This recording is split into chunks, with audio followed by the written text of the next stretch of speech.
Okay, let's get going. Welcome everyone to the Development Review Commission meeting October 10th, 2023. The purpose, I'll read through the purpose, is the Development Review Commission is created to hold public meetings and hearings to provide analysis and recommendations to the City Council regarding general land use policies and applications where the Commission has recommendatory power, and to render final decisions on specified applications where the Commission has final decision-making power, including but not limited to all aspects of a proposed and future development. The Development Review Commission recognizes that the creation of a desirable environment throughout the city for residents, businesses, and industry is a prime requisite for the interdependence of land values, aesthetics, and good site planning, by promoting harmonious, safe, attractive, and compatible development that is therefore considered to be in the best interest of public health, safety, and general welfare. Any person aggrieved by a final decision of the Development Review Commission may file an appeal to the City Council within 14 calendar days after the Development Review Commission has rendered its final decision. Development Review Commission recommendations to the City Council are not final decisions. Here with us tonight, we have Commissioners Larry Tom, Don Casano, Michelle Schwartz, Vice Chair Michelle Schwartz, Commissioner Barbara Lloyd, Linda Spears, and Joe Forte. With us from staff is Jeff Tamilovich, Ryan Levake, Karen Stovall, Chris Jasper, Joanna Berry, and Jason Wolf. If you've come tonight to speak on a case, you will be given up to 3 minutes to speak. Our staff will assist in monitoring of the time. Also, please note that the WebEx chat box is not monitored or moderated. We will have a consent agenda tonight, which means that I will read the items for the consent agenda and ask if anyone in the audience is here that has questions regarding any of those items that we plan to place on the consent agenda. If there's no opposition, I will call for a motion to approve the consent agenda and a vote will be taken. We will actually have two consent agendas this evening. One of our commissioners is not going to be voting on one of the items tonight. Okay, with that, first item on the agenda is the Development Review Commission study session and regular meeting minutes from September 12th. Mr. Chairman, Casano? I make a motion for approval of the minutes study commission on September 12th and the regular meeting on September 12th. Thank you. And is there a second? Second. Seconded by Commissioner Spears. All those in favor that we're here for that? Okay. And then we have two members abstaining because they were not here for that study session or regular meeting. Okay, next on the agenda, let me look at these real quick. These both okay. So on our consent agenda tonight, the first item we are going to have on consent is actually item number 5, Friendship Village Life Care Retirement Community. Was there anyone in the audience wishing to hear that or speak to that item? Okay, fantastic. So that is the first consent agenda item. Is there a motion for that? Commissioner Spears? I move to approve the consent agenda for item 5. And is there a second?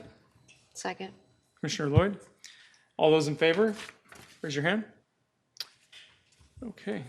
And Commissioner Casano is abstaining for that vote. So that is unanimous with one abstention. Okay, the second consent agenda will be for item number 2, Elliott and Hardy. Was anyone here to hear that or speak to that item? Okay, seeing none. And then item number 6, which would be Tempe Zoning and Development Code. Was there anyone here wishing to hear that or speak to that? Okay. So our second consent agenda, can I get a motion for that? Motion. Commissioner Forte? Motion for number 2 and number 6 on the consent agenda. Approve. To approve? Okay, approve. and there's our second. Seconded by Commissioner Tom. All those in favor, raise your hand. Okay, that is unanimous. So the last item on our agenda is item number 3, cloud residence. So first, can we have the applicant come up to make their presentation?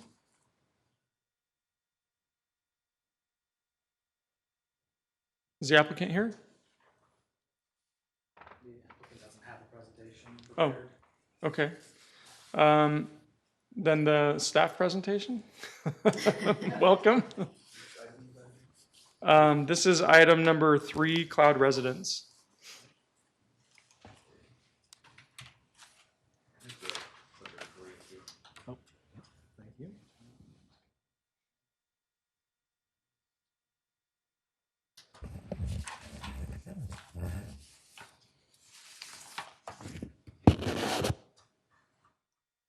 All right. Mr. Jasper, welcome. Thank you. Thank you. Good evening, Chair, members of the Development Review Commission. My name is Chris Jasper. I'm a senior planner here in the City of Tempe Planning Division. Happy to present this item. So the request before you this evening is to allow a second-story building addition to what is an existing single-family, single-story residence at 5817 South Alder Drive. The major cross streets on this one are McClintock. The subject site is located to the west of McClintock and north of East Watson Drive. So a little bit about the proposed development. It consists of a new attached 997 square foot garage, which will accommodate both RVs and typical automobiles. In addition to the garage, the applicant is proposing a new 2-story, 1,279 square foot building addition that will consist of 1 bedroom and 2 bathrooms. Those will be located at the rear of the RV garage, so they're all connected. These will also be connected by an integral hallway that is air conditioned, which is what causes it to meet our definition of what is an attached building addition. In addition to those items, there will also be a covered patio on the rear of the new structure. And I've put together a little bit of an exhibit to showcase how all of these elements interact using the power of colors. So the RV garage is in blue, the bedroom addition, which is 2 stories, is in yellow. The hallway connection between the single-family residential house is in red, and the covered patio is in green. Provided the floor plans that were submitted as part of the use permit application to indicate how the building addition is going to be laid out. As you can see, there's a stairway at the rear of the kind of livable area. There's a dining room, kitchen, den, and a bathroom on the first floor. And then on the second floor, there is a bedroom, second bathroom, and a closet area. Provided the elevations for the proposed building addition. From the front elevation, you'll be able to see the front of the RV garage. I'll make a note that the garage is set back from the front property line approximately 56 feet, which is 30 feet back from the front of the primary building. So it's set back pretty far from the public right-of-way from Alder Drive. I've also provided, I'll also make note on the south elevation, which is the bottom left on this slide, we have a requirement that is a proposed condition that those second-story windows on that elevation, which do face an adjacent rear yard, are required to be frosted or tinted or otherwise designed such that they don't offer views into that neighboring rear yard. And that's to protect the privacy of the neighbor to the south. The applicants provided some Just a question going back to the previous slide with the east elevation. That's the east side of the building faces McClintock Drive? Yeah, it's kind of angled a little oddly. The shape of the lot is such that, yeah, the eastern elevation would be viewed from McClintock. That's correct. Thank you. With the wall in the rear yard omitted, just for clarity.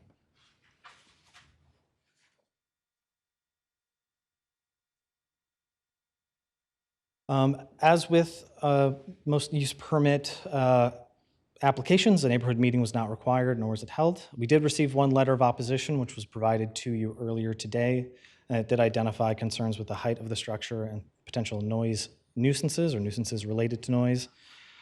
Staff's recommendation, based on the criteria for a use permit application for second-story building additions, is to approve subject to conditions. And I've included that unique condition regarding those south-facing windows in the staff report and in this presentation.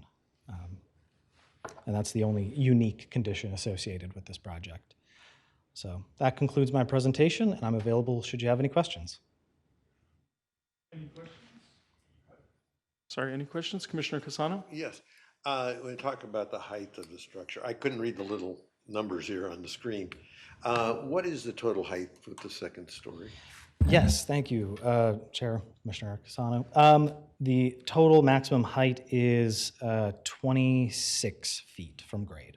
And the RV garage is shorter than that, lower than that? Yes, the top of the RV garage, you're right, it is difficult to see, is about 15 feet 7 inches. Okay, thank you. Other questions? I had one question. So the frosted, the condition of approval stating the frosted windows, is that for both stories? It is only for the second story windows in Second that story, livable space, yeah, on the southern elevation. Okay. Okay, well, thank you for the presentation. We are going to now move into the public comment period. Anyone who is here to speak to this to speak about this item, please fill out one of these white sheets. You can come up front here if you have not filled one out yet. I do have 2 of them. First up will be BJ Pennington. Please come up to the podium, state your name and city of residence, and you will have 3 minutes to address us. Hi, good evening. Evening. Sorry, I didn't have a whole lot to say. I just wrote it down in case I forgot. So I'm BJ Pennington. I live on 5808 South Alder, Tempe resident. Went to Rover, Fees, Marcos. I met my wife at Marcos, graduated in 92. My youngest daughter goes to Marcos, Tunisia. I think I've lived my entire 49 years, except for one first year of marriage in Tempe. That doesn't mean anything other than to say I'm passionate about Tempe and I love where I live. So I just have a couple of points that maybe you guys have already made your decision, and I appreciate you listening to me. This neighborhood that we live in is not a 2-story neighborhood. I think there's one other 2-story house in the neighborhood. Years ago, we had the opportunity to move to Gilbert or Chandler, and we could have bought a piece of land, but there wasn't any guarantee that we were going to have a 2-story right next to us. So we chose to stay and continue to invest in our house on the street that I grew up on. My concern about allowing, and they're nice people and they're nice neighbors, but allowing this to move forward creates a precedent. I enjoy my neighbors on the each side of my house where I currently live, but if they wanted to build a 2-story, I would just be horrified. So I don't want to set a precedent for the rest of the neighborhood, the rest of the cul-de-sac. Not to mention, it's just, anyway. And the last thing is there's also a renter on our street, which is fine. People, make money all kinds of ways. I don't know if there's a rule in place, but what's to stop them from increasing the the net volume of their property to increase the amount of renters they can get. And then as far as the frosted windows, that's nice, but if they were to sell their house or rent it out, I mean, windows can be changed. So, I mean, it's a nice gesture. I'm appreciative of that fact, but I just wanted that noted as well. Anyway, for those 4 or 5 reasons, I am in opposition for the addition. So, thank you. Thank you, Mr. Pennington. Any questions for Mr. Pennington? Okay. Thank you. Thanks. Okay, the next sheet I have here is for Jane Schiffer. Please approach the podium, state your name again and city of residence for the record. Hi, I'm Jane Schiefer. I live in Tempe, 5821 South Alder Drive. I am the neighbor who this addition will look into my backyard.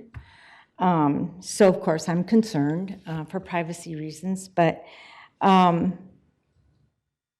this neighborhood, and BJ kind of hit on this, but a point that I reemphasize is a sought-after neighborhood. It's a cul-de-sac neighborhood.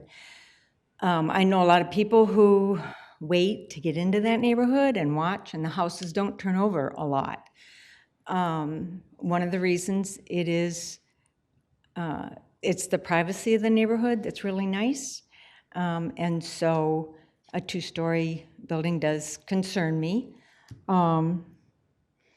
I do appreciate that the windows would be frosted, but they look right into my backyard, right into my pool. And I have a large backyard. So my concern is a frosted window really, does that prevent, I know I can't see in if it's a frosted window, but can they see out? I don't know that answer. So I guess, and Marshall and Chelsea have been great neighbors, and everything they've done to their property, they have done well. But I just would really like some assurance that my privacy will be maintained. I wasn't aware of the RV garage before, so it looks like that goes all the way back, almost to the back of their property, which is my whole fence line. So before I would not be opposed, I would just like some assurances that my privacy will be maintained, and yeah. Great. And anything else? Any questions? Okay, thank you. All right, for coming thank you. tonight. All right, anyone else from the public wishing to speak on this item? Okay, let's see. Mr. Jasper, if you don't mind approaching again. Are there any specifics you'd like to address? I know I have a couple, I wrote down a couple items, but. Yeah, thank you, Chair, members of the commission. One thing I'd like to note is, there was an item noted about potentially selling the property and whether or not, those frosted, those tinted, those design features that are conditioned as part of this project, would those still be in effect? And the answer is yes. So if there are any concerns that those items are being replaced or otherwise not utilized as conditioned by this approval or as approved in the building permits, then that can be a complaint that is submitted to our department to look at. And we can ensure that condition is enforced going forward. Let's see.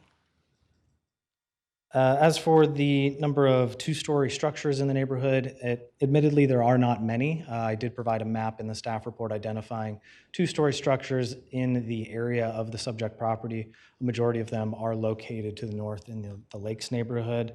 There are a number across the street on McClintock, and there were a couple that were further south in the neighborhood off of Libra that didn't even include on the map, but they are present. I think that's what is being referred to by the previous speaker. don't know if there was anything else there were questions about or anything else I can help clarify. Commissioner Forte? So the frosted windows, is that both internal and external? You can't see out from the frosted windows? Yes, the intent of that particular condition is that there is no visibility outside into the adjacent property. There are natural lighting requirements from our building department and egress windows that have to be installed that are of a certain size for a bedroom. And so, on this particular concept, there's not an opportunity to remove the windows or make them clerestory in nature. So the design solution that we identified was to make them basically designed in such a way that you can't see out of them, but they still allow some natural light into the bedroom.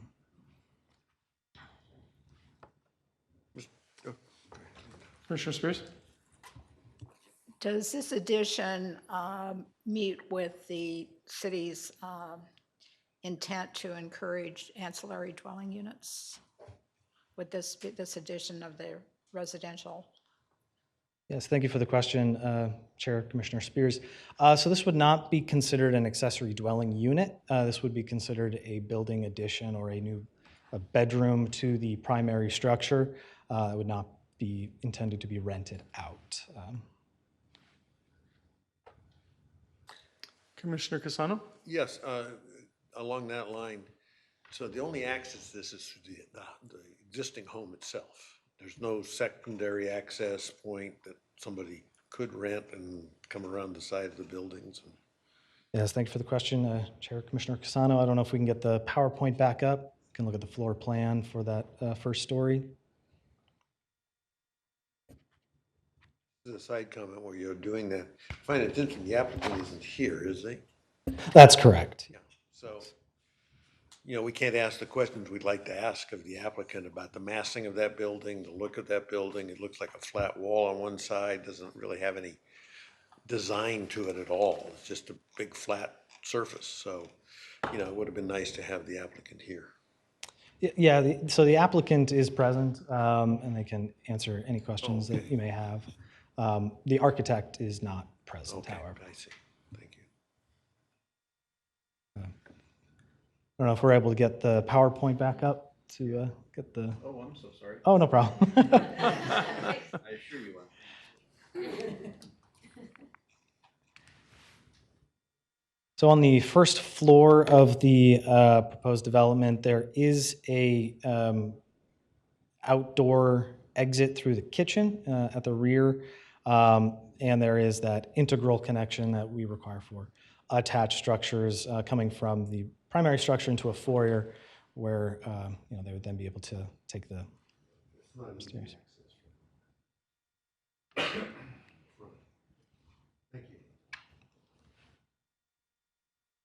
Commissioner Tom? The current, or the proposed building is at a 5-foot setback line. I'm assuming that meets current code. If this was a single-story structure, what would the maximum height be? Thank you for the question, Chair. Commissioner Tom.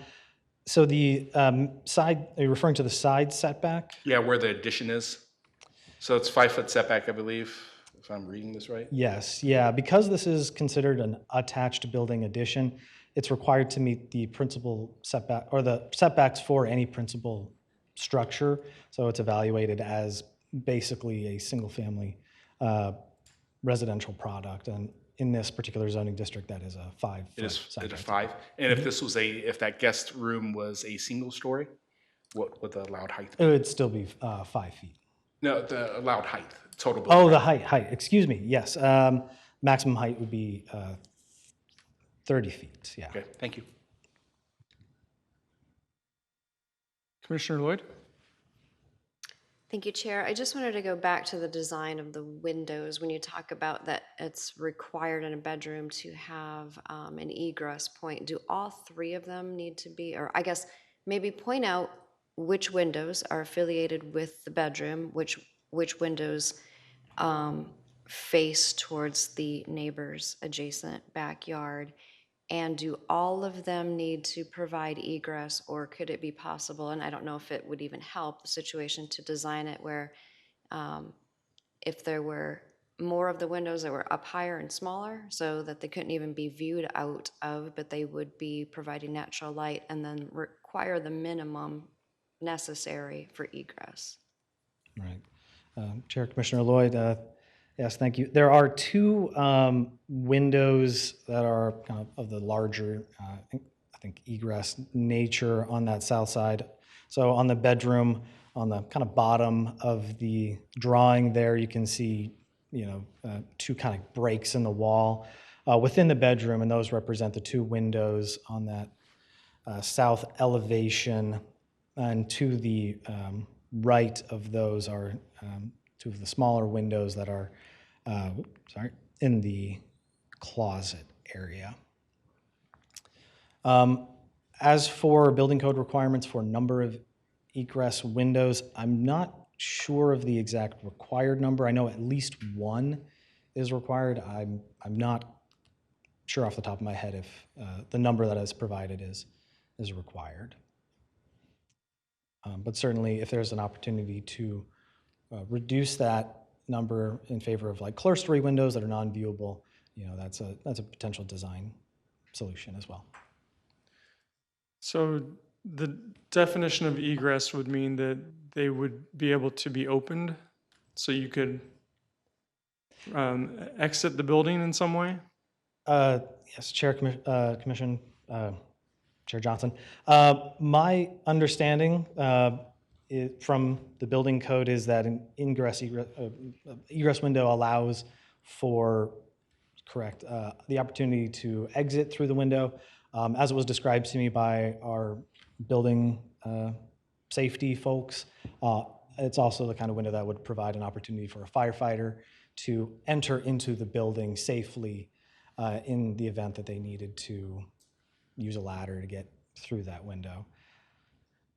So if these windows were opened, then that would make them, the visibility different, correct? Chair Johnson, I'm not sure I understand the question. So the intent is to have those windows be frosted so you can't see in or out. If the window's open, what is the instance there of the frosted nature of the window and opening? Oh, I see what you mean, yes. Yes, there are, it would be open, I suppose. I just didn't know if there's maybe a manufacturer of windows that provides for a case like this. I guess it's very specific. Chair Johnson, so are you, I guess, asking if there's a type of window that would be unopenable? Well, yeah, so I think there's a catch-22 here that, you want to be able to open it so you can exit, but you don't want to have the visibility in or out through that window. So I don't know that we can meet both of those criteria. Yes, I certainly understand the conundrum. I hadn't thought about it until we started talking about it, but.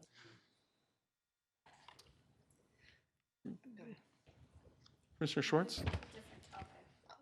Oh, Okay. Commissioner Lloyd?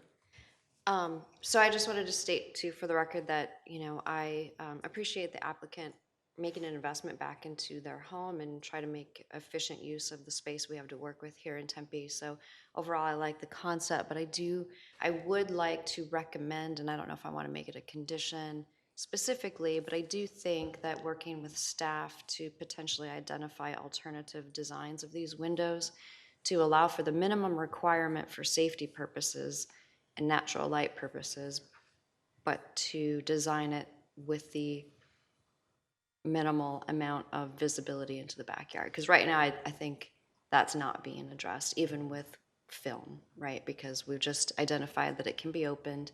There'll be future compliance and enforcement issues. So I think it's more of a design thing that maybe we could take a closer look at. Yes, Chair Commissioner Lloyd. One potential solution would be to reconfigure that second story such that the bedroom is located perhaps on the south or southeastern side of the property, such that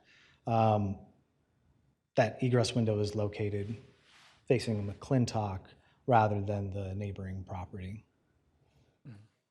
So reconfiguring the floor plan to kind of make that happen. One second, I want to address the audience. I see Mr. Pennington has his hand up. Oh, the public comment period is closed. So appreciate you participating, but we don't have that kind of interaction on here. Commissioner Schwartz? Yeah, I just had a question. On some previous cases, we've seen the need for a use permit for that second story viewing deck. And it appears on the east side that there is a deck needed. I guess what triggers that need for a use permit for that at the second story? Chair Commissioner Schwartz, I believe that is triggered by any sort of second story addition that might include a viewing deck on a single story property. I don't know if that fully answers your question, but that particular section of the code has a number of items where if you build a second story feature, it does require a use permit. I don't know if Ryan would be able to answer. Yeah, Chris, Chairman, DRC members, if that deck is accessible for the second story, that's part of the use permit request that would be considered for you tonight. Part of If this. it is accessible, yes. Okay, thank you.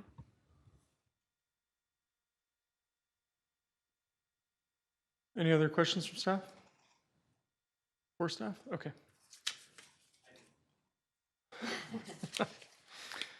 Okay. Chair Johnson, Yes. it would also be probably appropriate, since the residents are here, that if they could ask to respond to any questions the commission may have at this time. Sure. Would the applicant like to come up and address the commission?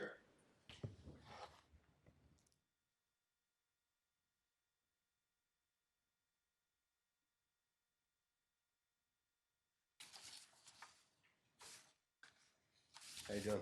I'm Marshall. Evening, Marshall. So what do you got? I can tell you right now, we've got, well, a couple years and about $11,000 just trying to get this going, permits, architects, all that good stuff, trying to do it by code. In no way would this be rented out or anything like that. We're doing it in a way that it stipulates that if we sell our house, nobody can rent that other part of it out. So it's just an addition. Anything else? We stalled on our planning, mostly for Jane. We didn't want to have, look into her backyard. So we did the minimum to get this use permit for the second story before we kept going ahead, because we already paid one architect $5,000. That went away. He didn't check with the city.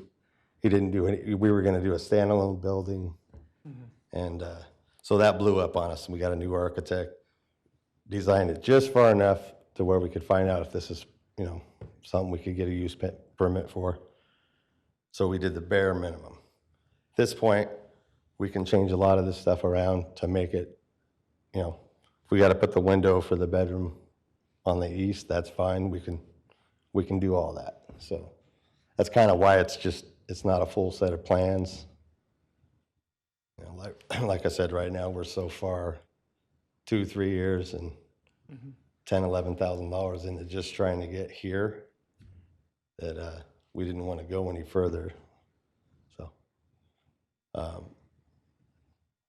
yeah, this is quite a ways back here, and it's 30 feet back from the front of my garage, so it's not the whole property. And this back corner's got another 20 feet to go. So it's not the whole length. It is pretty long. And the front height of it was actually gonna be 17. I don't know if we could switch that. So it's gonna be 17 max. And then the back part of it, we went a little bit taller to do a 42-inch parapet wall to hide the AC units.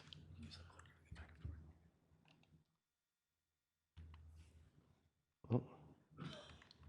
Doesn't seem to be working here. So anyways, the whole idea of the back of it being taller was just to hide the AC units. We're gonna do mini splits. Okay.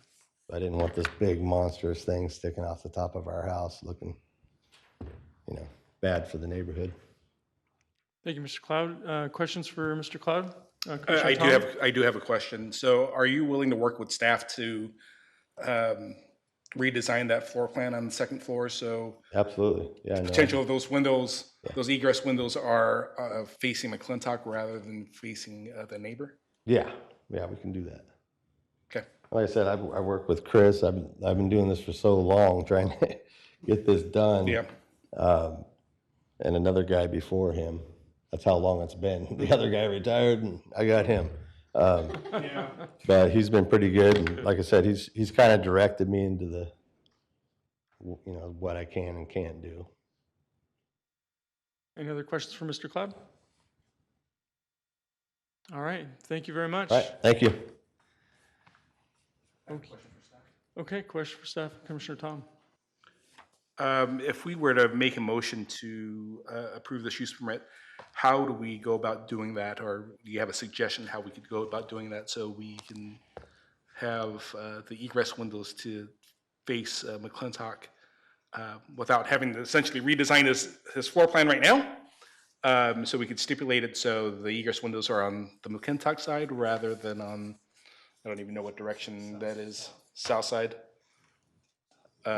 You think that would be a sufficient stipulation so we can move forward, or he can move forward? Chair Commissioner Tom, I'll defer to Ryan about the specific wordsmithing. I'm not quite as good at it, but I do believe you can include a condition of approval identifying that there be no ingress or egress windows on the south-facing facade, or that the bedroom is not accessible through an egress window on that south-facing facade. I don't know if there's a particularly better way to phrase it. I'm sure there is. Maybe the egress windows to be relocated from is that the south facade, or Yes, from the south facade? elevation. Relocated from the south facade. East. Well, it could be the east or the north, right? North, correct, yes.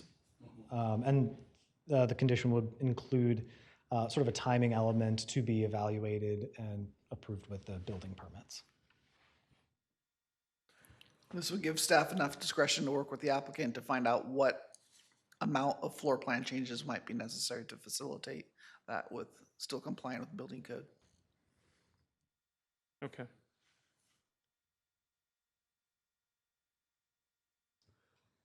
Any other questions for staff? Okay. Are you coming up with some language for us, Ryan? I can. Or can you recommend some language for us? I mean, I think it's pretty general. I think it can be pretty simple. And I mean, I just said it, but egress windows to be relocated from the south facade. Is that simple enough? Yeah.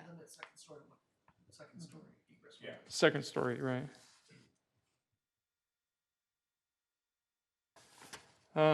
Commission discussion.